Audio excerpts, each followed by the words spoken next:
Hello mga ka-GN Mel, Merry Christmas sa ato tanan. So mao kini ang akong vlog sa among pag-celebrate ng Christmas diri sa aming munting bahay. So diri nagtinabangay kami sa pag-prepare sa among mga handa para sa Noche Buena onja. So after namo magsimba, ako kan sab gitapos ang akong mga gihimo na recipe na pork sweet and sour and fish lumpia na giprito pod ni Ate Bonbon. So dili pod mawaya sa tradisyon sa among pamilya ang paghatag nako ng mga biscuits o candy sa mga chikitings. Dili man ta nako manhatag, but dili ko gusto na ma-break ang ila expectation and excitement kung dili sila makadawat ingato. So kahit papano may naihatag gihapon ako at nalipay gihapon sila na nakadawat sila ng mga makaon. Mauman jud ang kalipay sa mga chikiting basta daghan sila makita na makaon og candies sa Pasko. Maski ako malipay pud ko oy. Bahala man walay maihatag sa ila mga ginikanan basta na ako'y maihatag sa ila mga anak.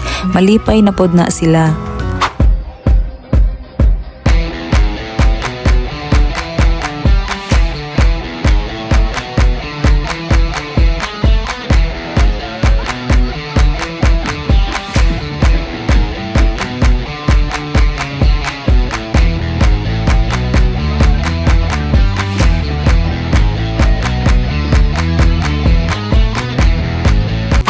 May gani nagprepare pod si Berna og maniboyet ng mga gifts para sa amo. Dagad-daghan pod iniila kay natupod man.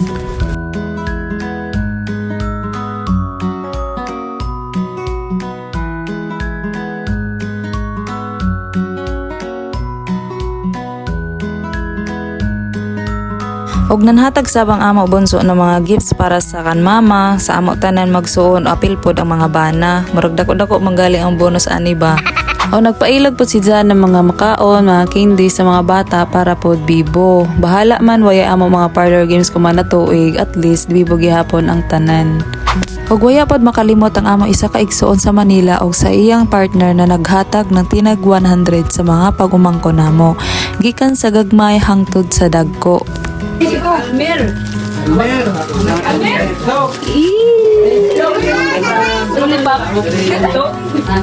Umailaong.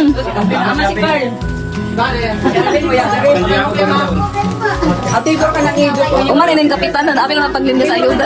May mga ayuda. Si Erwin. Wala yung si Bani. Ibu kang ini sana si Asinit. Si Ariel, wala magkira sana si Dilo. Pas mo kung arap silong. Pila-pila ako. Lalo ka, tuyo, upat,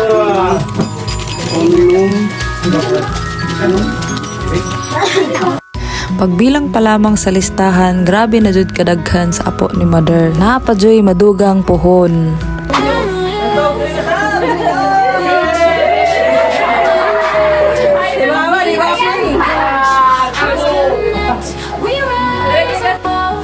Together strong with family love.